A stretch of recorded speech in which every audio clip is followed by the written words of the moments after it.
de l'opération aujourd'hui, on est donc l'Office national de la chasse et de la faune sauvage en partenariat avec la fédération, la société de chasse de Soleias, avec la communauté de communes également et la mairie.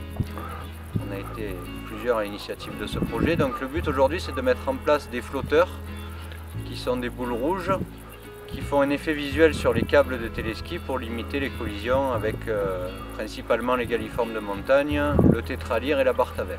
Donc les flotteurs, voilà à quoi ils ressemblent. Donc on les met tous les 2 mètres à 2,50 m sur la câblette qui relie les pylônes et on les bloque avec un petit collier et une rondelle. Et donc ça fait un effet visuel important pour les oiseaux, ça évite une grosse proportion de collisions dans les câbles. Oui, parce qu'il arrive des fois que les oiseaux ne voient pas les câbles par rapport à la vision, au soleil et qu'ils se prennent dedans, quoi. Tout à fait. Et avec la vitesse à laquelle ils volent, c'est vrai que les câbles, suivant les conditions de luminosité, sont peu visibles. Voilà, ouais. Et là, vous les mettez en place sur un ensemble de territoires ou... Donc ces opérations, aujourd'hui, on est sur Vauplane, on a fait toute la partie haute de l'appareil qui était le plus à risque, on va dire. Et on a démarché l'ensemble des domaines skiables du département. On a des installations qui sont en place aujourd'hui sur le Val d'Alos, dans le Haut-Verdon, également dans la majorité des stations de l'Ubaye et de la vallée de la Blanche aussi. Donc on a démarché l'ensemble des domaines et on leur fournit ce matériel-là gratuitement.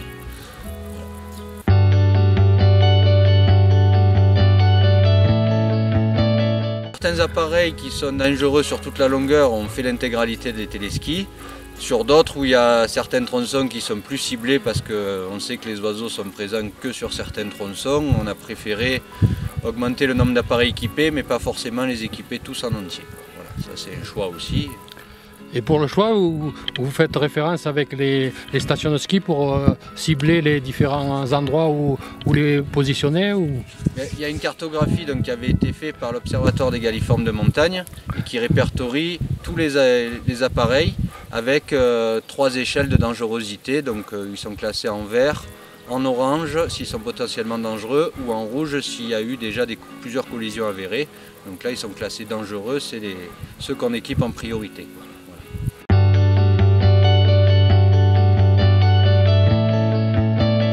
C'est subventionné, donc c'est la fédération qui fournit le matériel gratuitement avec une aide importante de la région PACA. Voilà, c'est dans le cadre d'une enveloppe régionale qui a été attribuée à toutes les fédérations de PACA.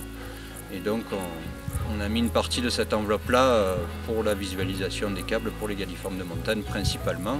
Après ça sert également pour les rapaces, ça peut servir également pour les grives, les merles. Voilà, au départ c'est surtout fait pour le tétra et la bartavelle, mais ça sert aussi à d'autres espèces, qu'elles soient chassables ou protégées. Oui, ça permet aux oiseaux de ne pas être ennuyés par les câbles et de ne pas s'empêtrer dedans, quoi. Ça limite fortement, voilà. Et aujourd'hui, il y avait qui avec vous pour la mise en place de ces ustensiles ? Cette particularité est à souligner. On a réussi à réunir aujourd'hui sur le terrain la mairie de Soleias, le président de la société de chasse, M. Hauteville, mais également la fédération départementale des chasseurs et l'Office national de la chasse et de la faune sauvage qui est basé à Saint-André-les-Alpes. Voilà, c'est une belle réussite. Le projet, on l'a porté ensemble et aujourd'hui on a réussi à trouver les fonds, à trouver la personne, notre acrobate qui a une entreprise sur Argence, M. André Blanc, et qui a réalisé les travaux. Lui aussi est sensible à la préservation de l'environnement. Voilà, donc Cyril le disait très justement, il y a les espèces chassables, mais pas que.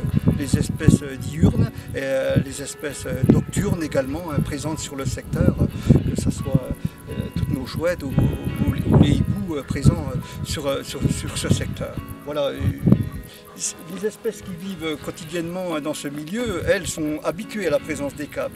Mais là aussi, toutes les espèces qui sont sur leur trajet migratoire, eux, découvrent ou sont de passage quelques heures ou quelques jours. Et là, on a besoin que ces oiseaux en migration puissent cibler ces dangers et préserver toutes ces espèces.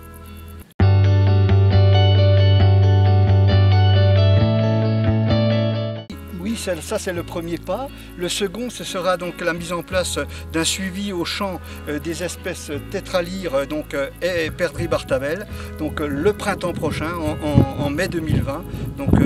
les partenaires se réuniront à nouveau ensemble pour cette fois donc espérer croiser et entendre chanter le tétralyre dans nos belles montagnes. Le suivi au chant pour les non-initiés, ça veut dire quoi? Alors nous avons différentes façons, nous intervenons sur des itinéraires, donc les gens initiés à cette pratique donc, parcourent un itinéraire et localisent les mâles sur les places de chant. Donc c'est des zones où les oiseaux s'affrontent pour donc avoir, comment dirais-je, le privilège de reproduire. Voilà.